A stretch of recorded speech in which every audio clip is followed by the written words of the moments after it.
the Father will to give us, with by word of truth, that we may be kind of first fruits of his creatures. Hallelujah, hallelujah, hallelujah, hallelujah.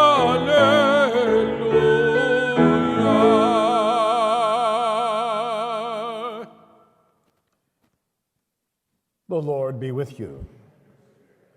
A reading from the Holy Gospel according to St. Mark. When the Pharisees and some of the scribes who had come from Jerusalem gathered around Jesus, they observed that some of his disciples ate their meals with unclean, that is, unwashed hands. So for the Pharisees, and in fact all Jews, do not eat without carefully washing their hands, keeping the tradition of the elders. And on coming from the marketplace, they do not eat without purifying themselves. And there were many other things they have traditionally observed: the purification of cups and kettles and beds. And so the Pharisees and the scribes questioned him. Why do your disciples not follow the tradition of the elders, but eat instead a meal with unclean hands? He responded, well did Isaiah prophesy about you, hypocrites, as it is written, this people honors me with their lips, but their hearts are far from me. In vain do they worship me, teaching as doctrines mere human precepts. You disregard God's commandment, but cling to human tradition.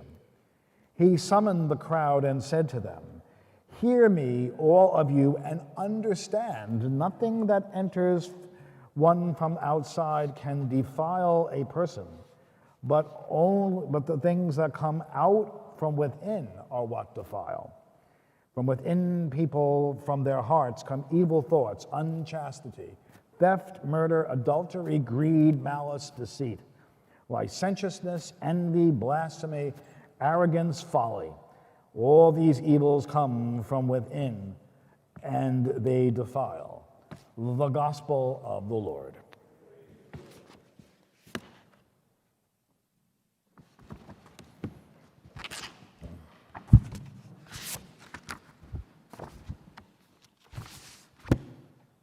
Thank God. As I say, you do not want an old man without a script. It can get long and ugly. This week, we return to Mark's Gospel and discuss the Pharisees. They are interesting for many reasons. By the time the Gospels were written, they were the only Jewish group that survived the destruction of Jerusalem, so they were competition. Simultaneously, as some of their beliefs, resurrection of the body, angels, for example, were close to Christian beliefs, they were prime candidates for conversion. Remember that St. Paul was definitely and proudly a Pharisee, and Jesus was most likely one. But I think the prime reason for their importance was that they were good examples of what could happen to us. They still are. To understand the Pharisees, we need to remember that the principal act of Jewish worship was animal sacrifice in the temple in Jerusalem. Indeed, only in the temple of Jerusalem. It would be as if we could only celebrate Mass at St. Peter's Basilica in Rome. People wanted more than this, and so they came to pray, sing, and celebrate the law as their connection with God. Some wished to go even further and took on the laws for priests as their own and applied them to every part of their lives. When the Gospel today speaks about cleaning hands, it is not for hygiene, but for ritual, and was extremely complicated and meticulous. This was impossible for most people.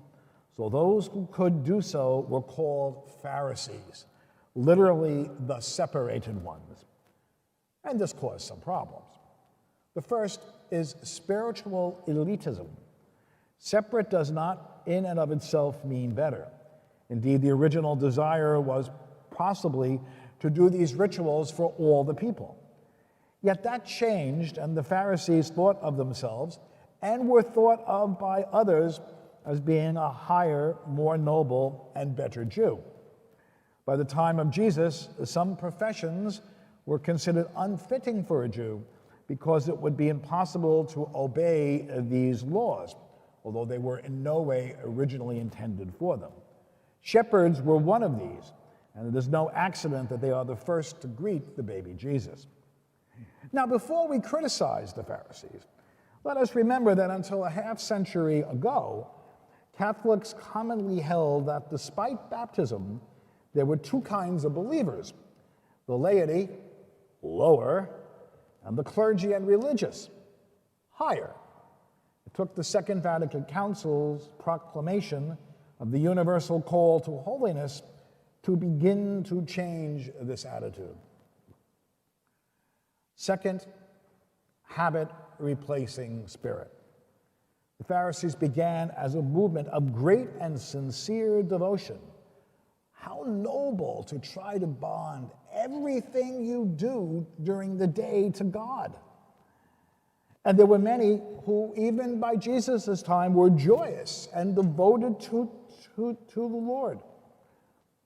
But placing such an emphasis on the externals of worship can loosen the grasp on the basic realities. The worship of the Jews is the purpose of the worship of the Jews is exactly the same as ours: to form a covenant, a living relationship with God and his people. If that is lost, worship becomes dry, meaningless, and eventually discarded. Jesus calls the Pharisees hypocrites. A hypocrite is literally one who wears a mask.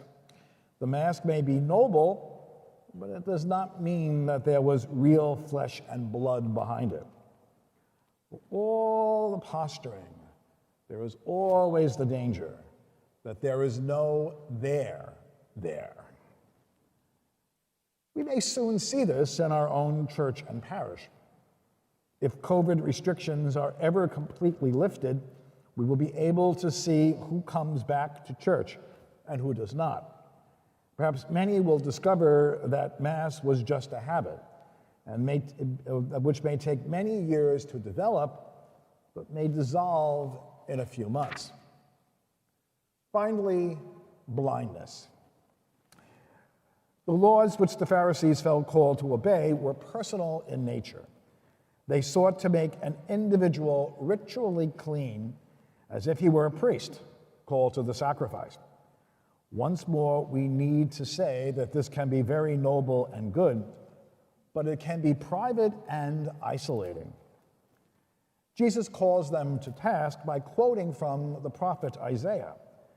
As those who will participate in our Bible study this fall will learn, there were 3 prophets who took the name Isaiah.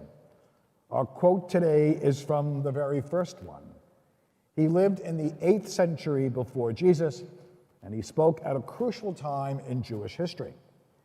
Characteristic of Jewish society at that time was the small farmer. He owned his own land, and there were many laws established to prevent him from losing it. This was not particularly profitable or efficient, but it formed a stable society. Some landowners wanted greater profits, and by various means were able to take the land of these small owners. When we hear that Isaiah was a great prophet of social justice, this is primarily what is meant. He saw how gross inequity would change society for the worse. He will often ask, as he does today, and this is by no means the most powerful statement that he made, where were the religious leaders when their world was overturned? The covenant, the relationship between God and man, was not created and sustained only by animal sacrifice, but by charity and justice. Many priests of Isaiah's time and Pharisees of Jesus's sacrificed love and justice on the altar of mere ritual. I lived in South Jamaica during the subprime mortgage crisis, and Isaiah's lines haunted me. This middle-class black bastion was being eviscerated. Did my worship make me see it more clearly and connect with the victims more closely? Or did my practices make me blind and complacent? I've often thought that you don't need to look at a book to find Pharisees, just look in a mirror. Now, what can the Gospels offer us? The Gospels remind us that wherever there is a mystery, there is the cross of Christ. The cross reveals at very least that Jesus' love for us is complete and limitless. With this kind of love, there is no room for caste or distinction. Through the cross, we know that we are all sinners seeking to be saints. Remember when Pope Francis was asked, "Who are you?" His answer was immediate: "I am a sinner." The crucifixion shows God's complete commitment to his relationship with us. Can we call ourselves a follower of Jesus and put on even the most pious mask? Doesn't the crucifixion make that meaningless, if not obscene? The crucifixion was for all, and we reflect that love when we see and care for the needy. We need to see with the eyes of the Good Samaritan, who saw and cared for the man in the gutter, not those of the priest or Levite who walked by. Let us learn from the mistakes of the Pharisees, new and old, Jewish and Christian, and offer ourselves with Jesus. Let us put down our masks and take up his cross.